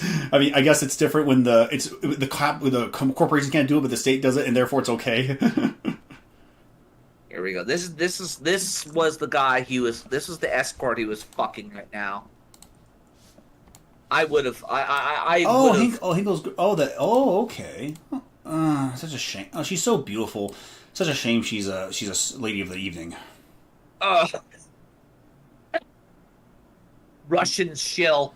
I would fuck the homeland out of her. Yeah. I'd be full on home slice with this bitch. You don't know where. Be careful. You don't know where she's been. I do actually know where she's been. She's an escort. She was a Dubai escort. No, don't. Yeah, no. The oil, they owned all of the factories and so on, the steel. The rise of the Federal Reserve and the pro-creditor policies we see today wouldn't have been possible. So this communism solves this problem because the fundamental means of production are owned in common. They're owned by the state, they're owned by the people in some other form. And how are the sidewalks and roads doing with that? Oh, right, they suck. Oh, dude, they're actually pretty good here in Arizona, but there was this one street in San Jose. It took 10 years for them to figure it out how to fund. California is still building that monorail. I mean, every time I drive through town and visit my parents, I'm always driving over a spot where that monorail still exists. Are they ever going to get that made? Ever? No, they're not going to get made.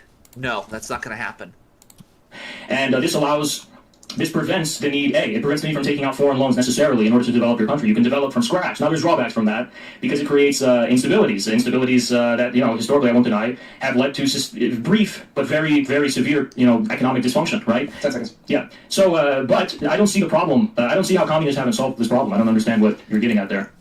Tell me, how has communism solved this problem? Where in the universe, in the history of the world, has communism solved the problem? Oh, we'll just get rid of money, and therefore there are no more debtors. God damn, Luke! Why are all the beautiful ones homicidal maniacs? Is there a genetic component to that or something? I think there is. I think there's some sort of genetic component where all the pretty ones could basically be. They think they could skirt on their beauty, but I'll tell you this: the easiest way to stop that is to legalize battery, essentially. That's not gonna fly. Well, I mean, be a bit more lenient on battery. If somebody pops you in the mouth because you insulted his girl, then a guy should not be in county for that. Yeah, Yeah. Good luck convincing any average person that a woman should never be hit. I didn't say a woman should be hit. I said a guy. This is a genetic component, right? So if somebody acts a fool. And they fucking they're gonna get punched in the face, right? They're gonna get popped in the mouth.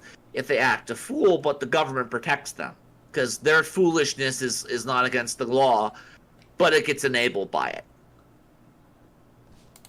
Yeah. Okay, and that's 3 minutes. We're gonna go on to round 3. Put 3 minutes on the clock again. And we got chats. I'll read chats after this round because this is the middle of the thing here. Ready, Andrew? Yeah. All right, go ahead. Yeah, you still haven't actually explained how communism has solved this issue. So, yes, it's true that rich industrialists definitely Yeah, got Donovan together posted with this. the political class. Oh yeah, Donovan posted this. The commie turned out to be a Muslim. Yeah, he is a Muslim. And I'll tell you this, he's not even a real Muslim. Like, if I showed the Muslims the shit that's going on in Russia with the fucking Eurasian, Dugin and all them, and all that cult crap, they would immediately fucking riot. Because we're being literally, like, manipulated by these fucking crazy Eurasianist wizard fucking, Hegelian dialectic fuckers. Mm-hmm. In order to pass the Federal Reserve Act. There's no doubt that that's true. I agree with you that there's a groundwork setting for this with rich industrialists who definitely moved towards the Federal Reserve. There's just no doubt that's a matter of historic fact. However, you still haven't really explained how it is that you would prevent Group A, if they're going to participate in your communist utopia or society, from stealing the wealth of Group B, right? As long as they can vote or somehow participate in the political process, they can vote themselves Group B shit. There's not. I don't understand how communism solves for that. You say, well, the state owns the means of production along with the people. And this is actually illustrated in the Vanguard model because of Lenin. Because Lenin understood that people are not just going to go along with the communist revolution. You have to get a vanguard to put them in charge. The problem is they become the new quote-unquote capitalist class. And that's why socialism never worked, because it doesn't look like a socialist system. It looks like a capitalist system. They're still trying to keep up with the Joneses, even though they're all equal. So when it comes to credit, well, the people are still going to be a form of credit. You say, well, traditionally it was land. That's true, but people have to work the land, so it's still the people who are the credit, right? They're still whatever the bond is for your collateral. So if you're a nation and you want to take out a big loan, you're going to say, hey, we can pay this loan back because here's our tax base, blah, blah, blah, blah, blah, et cetera, et cetera. You still haven't actually explained how in communism, if people are allowed to participate in the political process, how do you prevent them from stealing the capital if they have a larger group than Group B? Can you just directly answer? It's still my time, but just go ahead. Yeah. I mean, China is a communist country which doesn't have this problem. Does that not answer it? They're fascists. They're not communists. Who? China. They're not communists. They're fascists. Well, yeah. I mean, that is the reason why they're able to exist, why they didn't fall apart after Mao Zedong died, because they became the full fascists and united the capitalists and the bourgeoisie and the proletariat under the banner of the nation state. That's how they're existing. They're not communists. But he doesn't know that. He doesn't know that. He thinks, oh, they're communist state. They call themselves communists. I take it their word, even though Nazis called themselves National Socialists. Oh, they're not being serious. Yep. Because the reason they don't have the problem... That's a mixed economy. Well, look, the Soviet Union didn't have that problem, and neither did China. Because in order for different private groups to constitute themselves as separate political interests... They weren't allowed to participate, though. You're right, precisely. That's the meaning of proletarian dictatorship. You have a one-party state, you don't... It's proletarian dictatorship. There's no irony about that statement. Like, when I explain the dictatorship of proletariat to some people, like, no, they don't say that. Look, he's right there. It's right here. You do understand that this guy literally doesn't believe in the shit he's espousing. He's literally just doing it because he's trying to retard the United States so the Soviet Union or the Russians can rise above it all, right? Like, that's kind of what we're at right now, where we're trying to be retarded by the third world so the third world can rise. And meanwhile, Andrew, even though Andrew is beginning a good obstacle to him, you are directing to ourselves towards synthesis, because you just know that isn't he? I mean, he is a Eurasianist, right? So he's trying to push us towards a kind of like distributist kind of economy. He's trying to fuck over the United States. He doesn't really believe in any of the shit that he's talking about. Not even Andrew? I would say Andrew believes in it. I actually do think that Andrew is going to come to the conclusion that a lot of this crap is bullshit. I actually think he might be somebody we could talk to and actually explain to him why we believe the things we do and why the Russian Orthodox Church is corrupt. Because the moment he realizes the Orthodox Church is corrupted, that's where he's going to have to make that choice of whether or not he actually believes the shit that he's espousing.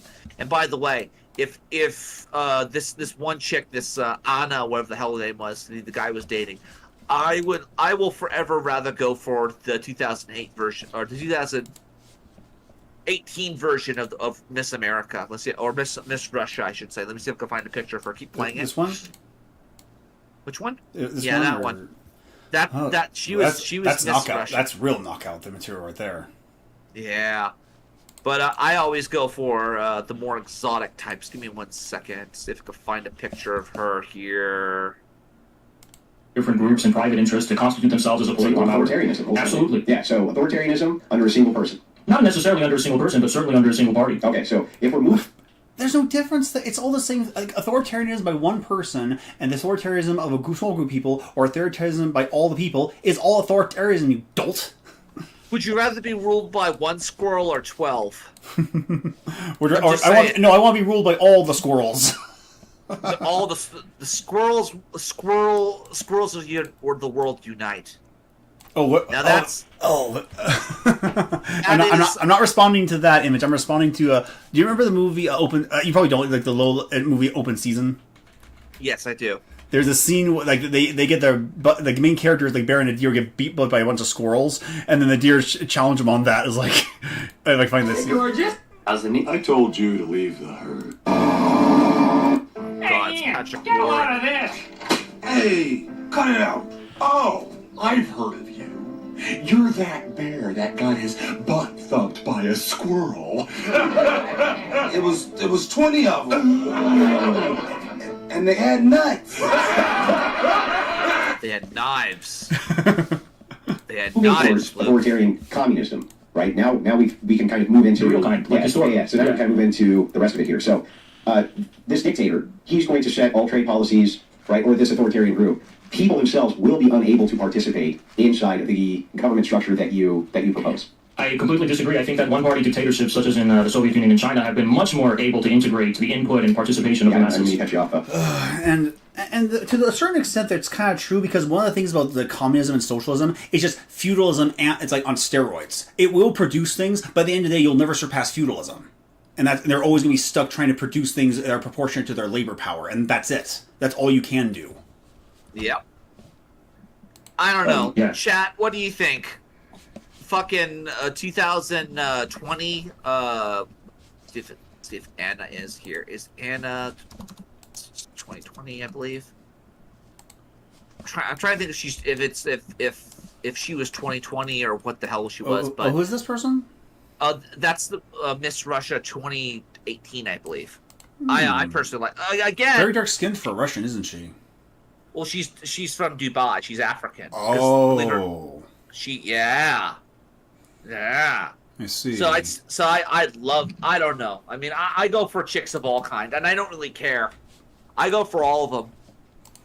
I see. And again, she's married to like a Russian oligarch or some shit. She's basically just she's like my AI girlfriend, and she's on standby all the time in Dubai. Except not my girlfriend's not actually in Dubai, but that's basically what we're dealing with, right? We're dealing with a bunch of people who are very beautiful, kind of psychopathic, and are poor as dirt, so they'll basically suck dick for fucking, Dubai skeets. If that makes any sense. It was a question, so it wasn't a disagreement. Okay, what's the question? I'm asking specifically, seconds. Are you just moving towards authoritarianism? If you're moving towards authoritarianism, unilateral authoritarianism, can you explain how that mode works? Do you want me to answer directly, like how it works in historical examples? Anyways, so real quick, you guys are okay with that? Where you guys can ask, as long as you guys work together. Sometimes we're gonna have to clarify these things. No problem. So what I'll do is, this is what I'll do. If, since you guys are not like fucking idiots like other debaters, you guys can ask each other questions in the middle of your thing, and it'll count for your time, right? So that way we'll keep it fair. But you got like clarifying questions and stuff like that. This is a complex topic, right? All right, I'll turn it right over to you in 3 minutes. Go ahead. When you just have a single party, which is based on the single purport that they want to increase the prosperity and serve the common interests of your country, then there's no more negotiation and political debates about like what the goal should be. Everyone's on the same page that the goal is about serving the common interests, serving the people, increasing the productive forces and the wealth, and so on and so on. Now that is by definition fascism, you dolt. Read the doctrine of fascism. That's exactly what you're advocating for. Everything within the state, nothing outside the state, nothing against the state. Luke, stop giving the Eurasianists. Stop feeding into that shit. He doesn't believe any of this stuff. No, he is a fascist. Why can't I not? Why what's wrong with he is a fascist? That's what he's doing. I know he is, but he's not. He's advocating under the guise of communism. Call him a fascist and say, "Oh, you're not just a fascist. You're also a Eurasianist. You literally don't believe any of this shit. You're trying to retard my people." I don't know. 2008 or 2022. Like, I'd be going for both of them. Fucking have a nice little freaking. I don't know. the question is, how do you acquire the input and the data from below, from the people who are the least assimilated within the party's power structure apparatus, in order to make decisions that are popular and reflect the sentiments and the reality, more importantly, of your people? Right? Well, that doesn't matter. It doesn't work. But you can't. I see. I We'll wish. move on. Yeah, We're yeah. gonna move on. We're gonna move on. We're gonna move on because this stuff is just too frustrating. They're Yeah. synthesizing us into a violent revolution, which I know is a bad idea. We cannot give violent responses or give these people fodder. Woke bombs. Woke bombs. Oh, this will be funny. Have you ever wondered if America's nuclear arsenal is queer enough? Because that's apparently actually a thing. Dude, honestly, I kind of want to just invade Russia just so I could fuck the brains out of their women, specifically their models. Just go on and become Attila the Hun, Genghis Khan, and 500 years later, they're like some geneticists say, "What the fuck? You had like a father from like 50 different kids or some shit like that." Yeah, it would be awesome. As I covered before, DEI is already in the U.S. military. And that's an institution dedicated to protecting our lives, which means the stakes can't get any higher. Oh wait, I stand corrected. They can. Turns out DEI is now being forced into nuclear deterrence. Yes, we're talking about DEI and nukes. Somehow people looked at nukes and asked, yes, but is it diverse, equitable, and inclusive enough? Actually, nuclear war is pretty woke since it shows we're all the same on the inside. Charred skeletons.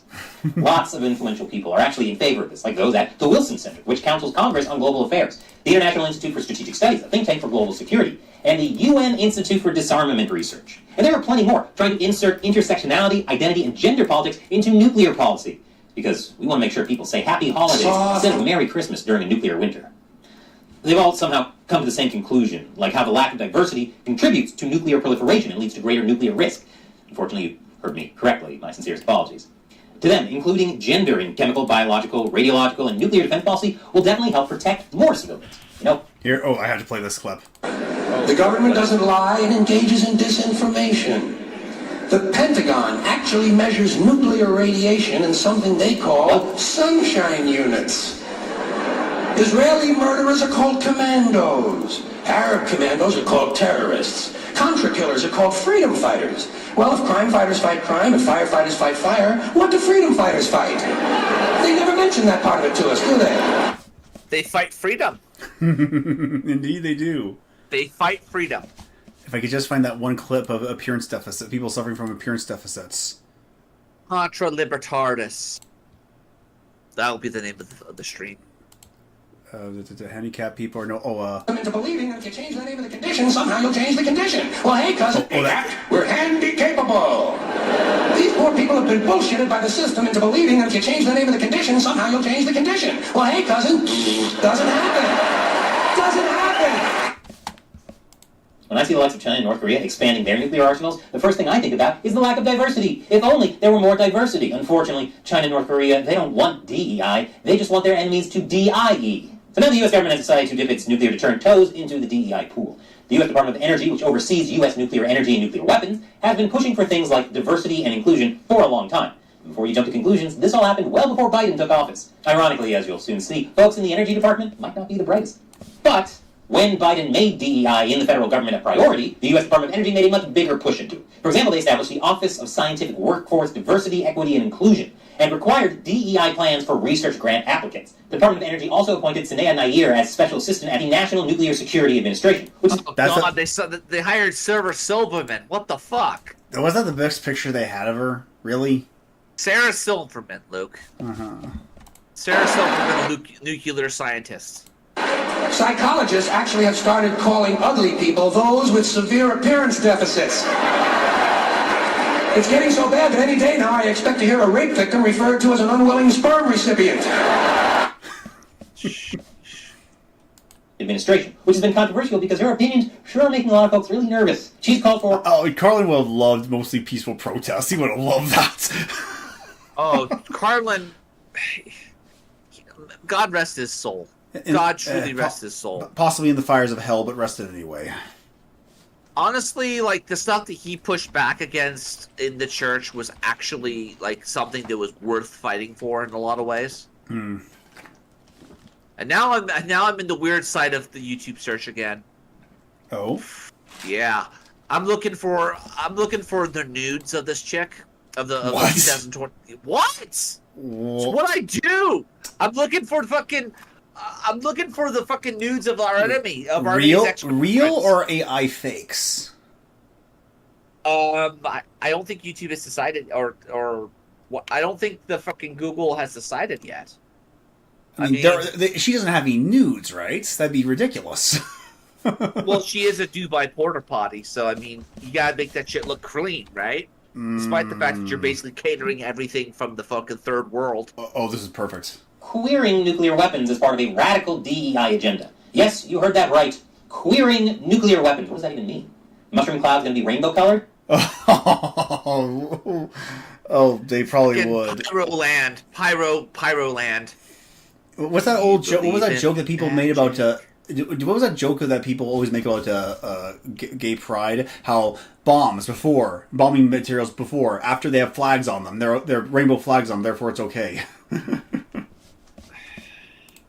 This way you'll get to see some inclusion before your eyes are vaporized inside your skull. Mayer co-authored this article on that exact topic, which was published on the Bulletin of the Atomic Scientists, an academic publication focused on nuclear weapons and global security. And based on the title, a lot of people think it's bad, but they're wrong. It's somehow actually a lot worse than they realize. I'll tell you why later. Foreshadowing. In her article, Nair claims equity and inclusion for queer people is essential for creating effective nuclear policy. After all, according to Nair, queer people have specific skills to offer that are valuable in a policy and diplomacy context because... Do they? Like, really? Do they? How do they know that? They could suck one of those freaking RBMK reactor rods right out of the freaking core. No, they could do it, Luke. They could suck that freaking that reactor rod right out of the core. But we have to remember, queer does not mean sexual. Queer just means against the norm. So, of course, they have some sort of special skill. If they're not normal, they have something special about them. Shit. Because of their lived experiences of being different from everyone. What?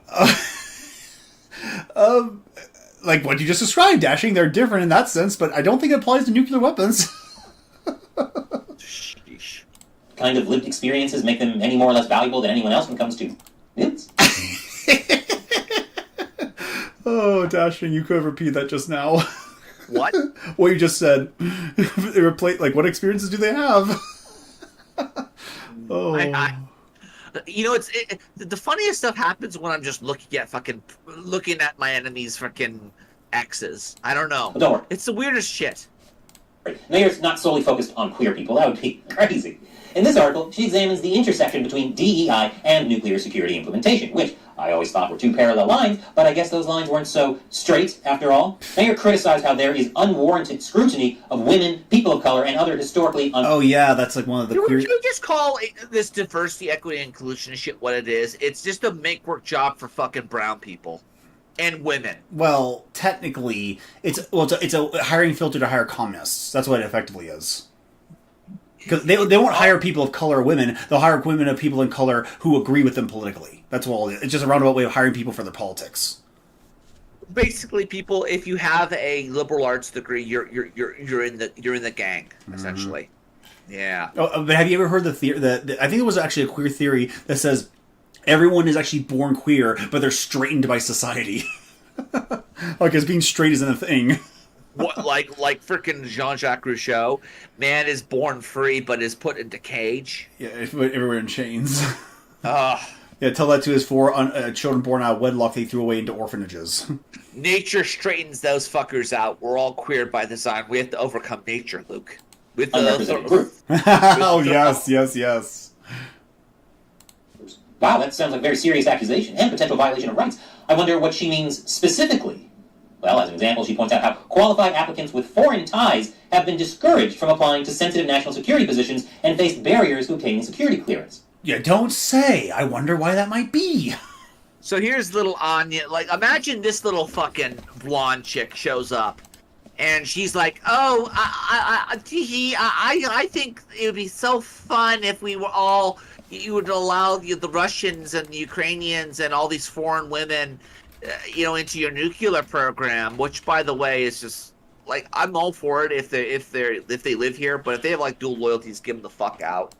You do, short round. Don't touch anything. Okay, Dr. Jones, I don't touch anything. Lady only here because she humping director. Yeah, I've seen that happen a couple times. Not why might personally. be cautious about someone from a foreign country controlling our nukes. Obviously because of racial bias. Nayer's entire premise is that group identity politics must... Is America a race now? Well, I don't know. Islam's a race, apparently. They've been pushing that for years now, huh? They have, yep. Inform nuclear planning, and that the U.S. needs DEI to help with retention, bringing in fresh ideas, and improving performance, reputation, and leadership. In other words, we need to prioritize certain people based on their group identity to create and decide nuclear policy. How about being American? That should be a priority. That's a group. No, it's not. How could it be a... Nobody's allowed to be a group except unless they get approval by the Communist Party, right? Of course. Fuck. Judging people solely by the color of their skin. I think there's a word for that. I just can't remember it all of a sudden. She also warns of insider threats and claims that DEI can help put a stop to it. In case... Oh yeah, domestic terrorists are worse than foreign terrorists. Because Americans are more treacherous than non-Americans. Americans actually know how to use the toilet, Luke. To had a momentary memory lapse. I'll give you some time to guess who Nair was thinking about when she talks about insider threats. I'll give you a hint. It's exactly who you think she thinks it is. White men. Because who's ever heard of a non-white man in a powerful position being a threat to a lot of people? Name one. Oh, wow, that really didn't take you a lot of time. She also warns of... yeah. far-right extremism, the boogeyman of the far left. And I assume it's a boogie white man. Nair cautions that the threat posed by some white supremacist groups to nuclear facilities may go undetected if a white majority workforce does not perceive these ideological leanings as indicators of a relevant nuclear security. Feds have infiltrated every white supremacist organization. They're not going to let them anywhere near there. That and also the fact that they also are very DIY minded, so they'll make like pipe bombs and like fucking, what was it that William L. Pierce said in freaking Murdoch? We'll build pipe bombs and fertilizer bombs and pipe bombs against an orphanage. Oh, I could find that somehow. Find that somewhere. Because, let's be frank with ourselves, all the cute little Katushkas are fucking, are all lining up to get our nuclear secrets, if you know what I mean. We'll give it to them straight. But, unfortunately, the guiding rods will queer it for us. Let's see. They have a new website, so everything's nice and organized in the cloud somewhere. Hopefully I can find it. Wait, send me the link to that, because I actually want to catch up on Murdoch. I don't know if they have I have no idea if they have anything new, but they have categorized everything on like a cloud server. Yeah, send me that link. I actually want to add that to my Jellyfin's instance. Thank you. Let's see if I can... Where is that particular video? 16... Oh, we're going to add that to my... We're adding this. Well, this is going straight on to frickin' Jellyfin, baby. Shills, my name, the Murdoch Oh, here we are, the Murdoch Diaries. Fuck. I know these videos so well. It's almost like I'm aware of what I've memorized them. Okay, come on, play. They're like they're like the white trash, and I don't want to say the white trash, but they're like the radical Nazi version of South Park, which again is pretty cool if you accept it for what it is and just say, yeah, it's propaganda, but at least it's fucking hilarious. And if you know it's propaganda, you could be immunized against it. It's almost like the characters are kind of aware. Like the only character that's really into the ideology is Murdoch Chan. Like she's complete. What's that word? She's gone full Fortune 88. The Stormfront. Yeah, she's full Stormfront. Yeah, and let me just say this about Stormfront chicks. Those are the ones that are either raised by their parents to basically be daddy girls, or they are basically so ugly they have to use their race as a how shall we say it? As like, scientism sexy. You should totally date me because oh god, they use the movement to guilt garbage. That's H monkey shit, Dr. Murdoch. Listen, you're a good boy, a hell of a lot better than your faggoty friend. Listen, young man, the white race is in jeopardy, and we need every able-bodied man to stand up for it. We have to do everything within our power to save our people. Yeah, I guess you're right. And sometimes that means building pipe bombs and killing a classroom of third graders. Murdoch Chan, I think William's crazy. Yeah, crazy awesome. No, like Dylan Roof crazy. Like I said, crazy awesome. She sounds like the character. She sounds like the chick on the screen. She literally does sound like that. I don't know. I mean, I kind of want to do like some AI work and have like Murdoch Chan be the fucking the Russian Dubai porta potty. They haven't. No one's made that. No one's made that yet. No one has made that yet, Luke. But then again, like I have like AI that we're slowly getting to the point where we can start having like our dream team of like gangbangs. Like we could have like Barney the dinosaur, fuck the Roger Rabbit, or something like that. Alt-right Fortress 2. Alt-right? What's that, Luke? It's actually a name I want to have for like a character designs before the alt-right completely fell to pieces. It'd be like, you know how Team Fortress 2 has all these character intros? Oh God! Imagine all the other characters having that. Oh shit! We have fucking Alex Jones as the heavy weapons guy, and then we get to have Dr. Fauci parasite off of him. Murdoch Chan does like Murdoch Chan has no show up on YouTube anywhere, so I have to look up elsewhere. Oh, dude! She basically would have been purged from the internet at this point. Oh, wow. And thank you for what? Not even on like Brave browser. I can't think. There's nothing. Literally nothing.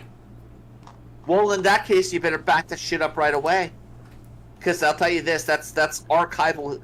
That is some actual internet history. Maybe Google search past 2019. Murdoch Chan.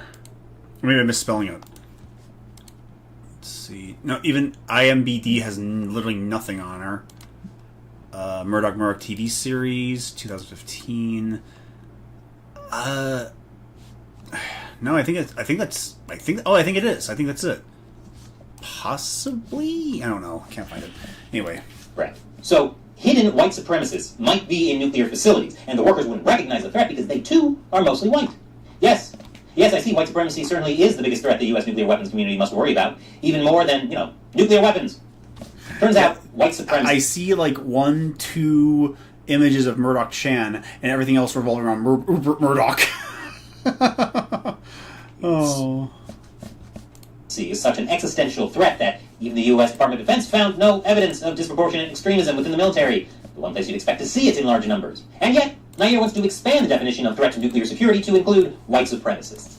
What does she think white supremacists are going to do? Use nukes that somehow only target minorities instead of everyone? Do people really want to change the way we use nuclear weapons?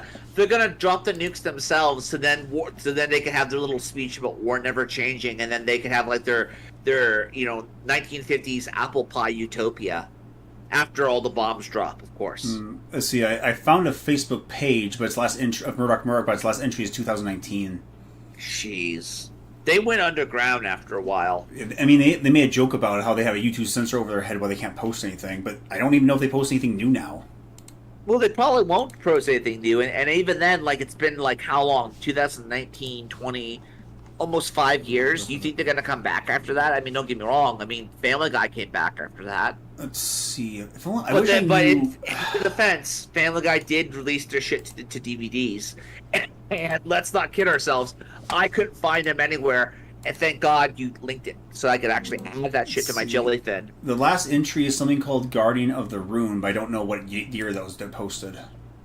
Ugh. Shit. Wait, is that there's an image of a tiger. Is that supposed to be for Ebola or something? Yeah, these guys were hinting at Ebola bullshit. Honestly, I hate Ebola. I really do hate him, and I think that Tick is going to go deeper on him later on. It's going to be fun. It's truly going to be fun when we see these people. Yeah, their last entry was 4 years. Murdoch, the Guardian of the Room was 4 years ago. Good lord. That's it. They're basically... It's an era that might be forgotten if the digital world lose their stuff. Shit. Preserved only in history on the internet, which may or may not be a good thing. They actually knew how to entertain people. I'll give them that much. They knew how to be entertained, which is something you can't say about the woke. Honestly, they could have easily become they could have been one of those they could have been on Adult Swim. They really could have. A lot of these guys, unironically, if they would have dropped a lot of their shit if they got famous. If you allowed these people to get famous, they would have dropped a lot of their radical leanings, because then they'd be like, oh, well, what? I can actually pay my bills, I could actually eat whatever I want, and I could actually own a car that was made in the last decade? Fuck. Okay. A lot of people will actually, they're not even selling out, they're just cashing out. I wouldn't say it's selling out, it's cashing out. And a lot of these guys would cash out. Here we go, Luke. So I talked before about the F-16 problem in the Ukraine, right? I talked about how apparently there were a lot of one of my biggest concerns with the F-16s going to Ukraine was that the radar systems and whatnot would have been proprietary, and therefore, if we gave it to them, they would have had to we'd have to basically defend that and recover all those equipment, all the radio equipment, because it was made by us and it could actually be used in an attack against us, the United States, not just Ukraine. Mm-hmm. So that was like the biggest hurdle for the Ukrainians getting access to F-16s. They have them now, and what are they doing with it? They're basically using it as a form of like extra cover against missiles and shit, and they actually have them. So they're doing well. So the Ukrainians are going to win now, huh? I think the Ukrainians are going to win. I mean, I'm sorry to go ahead and ask people that I had bets with, like, hey, it's getting to that point where we might actually have to, decide whether or not who won or not. Yeah, but I don't want this to segue into saying how Kamala Harris is going to win. I mean, she would happily start a war if she thought would help her win the election. The one thing I recall from Kamala Harris was what the murderous red cap said about her. And he was correct about her. Like she talks about how she has the power, right, to basically ruin someone's life, and she can just say, I'm gonna put this person in jail. I'm gonna jail him without cause, and then by the time that the justice system catches up with me, you'll all be free. Your life will all already be changed forever, right? Mm-hmm. See if I can find a picture of the actual clip. Let's see if I can find it. Keep playing it, by the way, Luke. The new one. Okay. Yeah. On DEI and politicized ideologies like queer theory. But this begs the obvious question, what is queer theory? How can nukes be queer? What does Naya really mean when she says queer theory informs the struggle for nuclear justice and disarmament? I Googled. Well, just replace the word queer with socialist, and you pretty much get it. Google said, do you want some ranch dressing? Oh, that word salad. Well, Nair gives a flowery picture of how the queer lens prioritizes the rights and well-being of people over the abstract idea of national security. I assume the queer lenses are those glasses worn by Elton John. She also says it helps us not only see the bad of a world with nuclear weapons, but also imagine the good of a world without them. Okay, sounds great, but what does that mean in practice? Because of her very carefully chosen words, people might not be catching on to what she really means, but trust me, the implications are pretty eye-opening. Oh yeah, I think Chris Chappell is aware of James Lindsay. He was referenced him before in other videos. Yeah, James Lindsay is correct about it. Like, James Lindsay is really ahead of a lot of us on these issues. But he's also, we're all also getting to the point where we're getting up to date. And now we have to get new crazy walrus dialectic type of people. Well, we can be on the alert for them now if we actually see these people for what they are. Yep.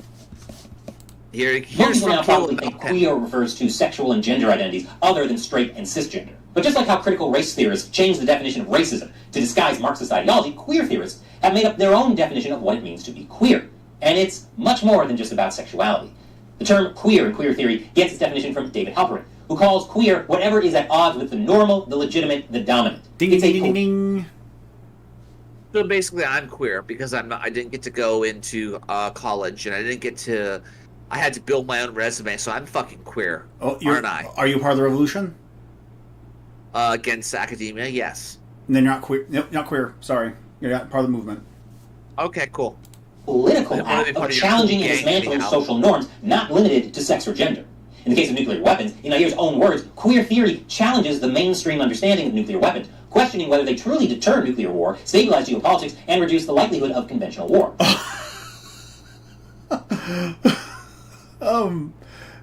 Kinda, yeah. I mean, we have nukes having nukes pointed at each other prevented us from doing like conventional warfare, and the only exception is Russia invading Ukraine. Yeah, and then of course Putin's like, I am totally serious this time. I swear to you, if you do this, we will go after you. I'm serious. This is the holy last red line in the sand. In other words, she wants to transform the way the U.S. and other countries conduct nuclear deterrence through a queer lens, which is all about being counterintuitive. Any dismissal of queer nuclear policy suggestions will itself probably be dismissed as just cisgender white men exerting their influence over conventional nuclear policy. After all, cisgender white men have dominated the debate on nuclear weapons in the West, and queers are here to question everything. I'm not sure what they say about China's unprecedented nuclear buildup, but this is the very real danger of woke ideology. And let me define what I mean by woke. I like how James Lindsay describes it. The founding premise of woke ideology is that there is no shared reality we inhabit, because perception determines reality, and perception is shaped by social position with respect to power. And unfortunately, that's kind of slightly inspired by Kant. Because, I mean, he argued that the only thing we can really know is our perceptions, and perceptions can't of the phenomenal realm or the physical realm, and they can't infer the pneumal realm or the divine realm. And so perception dictates reality. So even though that wasn't Kant's intention, that ultimately what it inspired. And a nuclear policy, not based on shared reality, is something people should not take lightly. If you like America Uncovered's nonpartisan take on news and politics, be sure to subscribe, nuke that like button, and support the show on Patreon. All it takes is...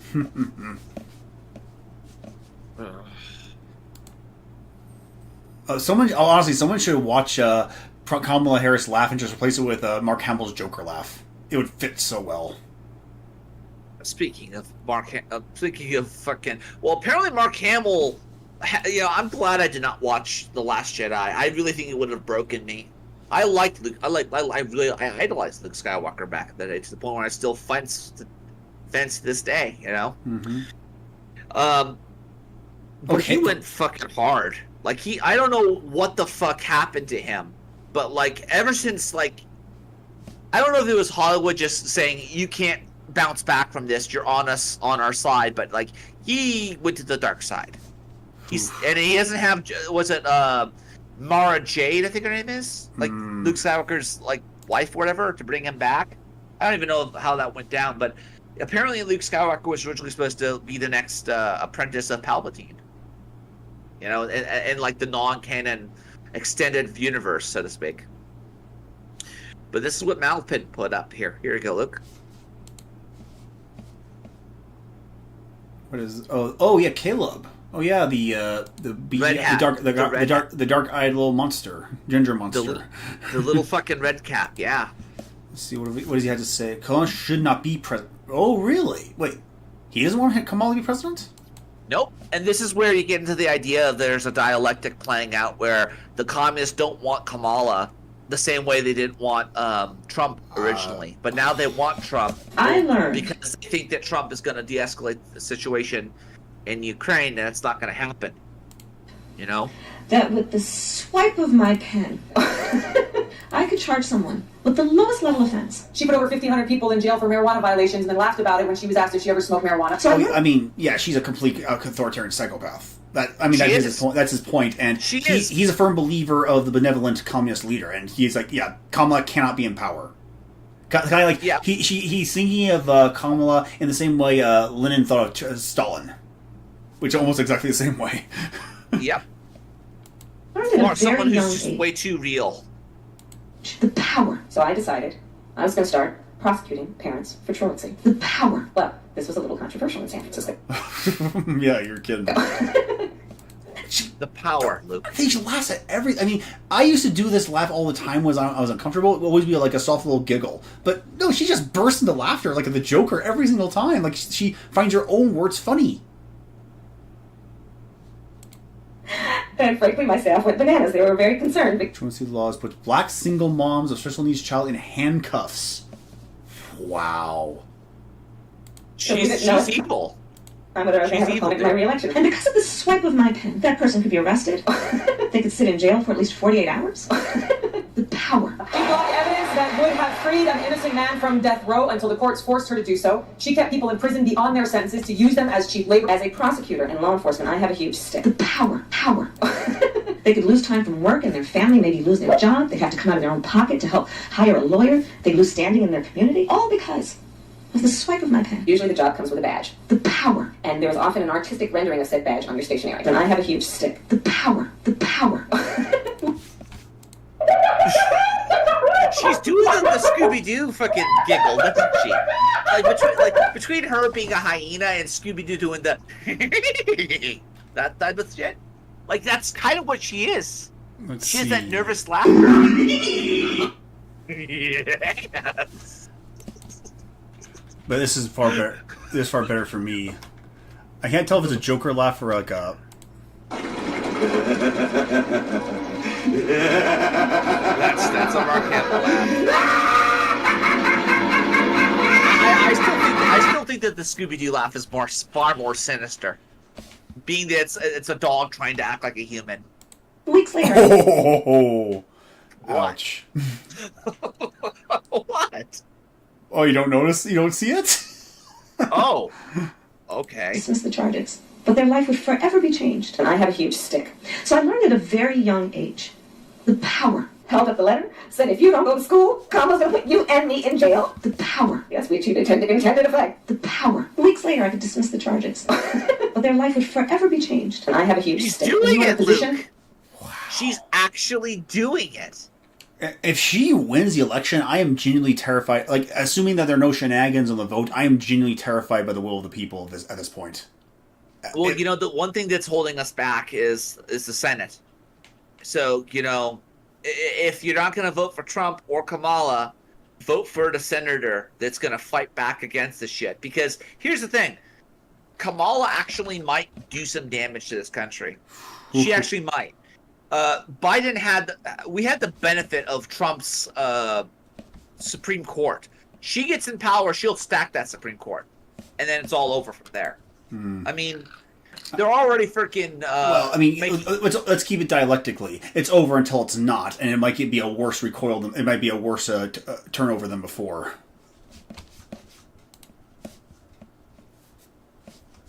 See what I mean? Yeah. And I mean, one of the benefits of actually studying this magical stuff is that actually seeing the world in broader terms and realizing my pilgrimage is going to end, but the God's mission still carries on, and we have some sort of obligation to keep it going or to leave something better behind. And this woman is not interested in leaving anything behind except having a big pillar to sit on before she dies. You get it, Luke. You understand. This is the type of person who just wants to have her name in the history book. She doesn't care if she's a murderer or she just wants to have her freaking name in the books. She wants to be remembered.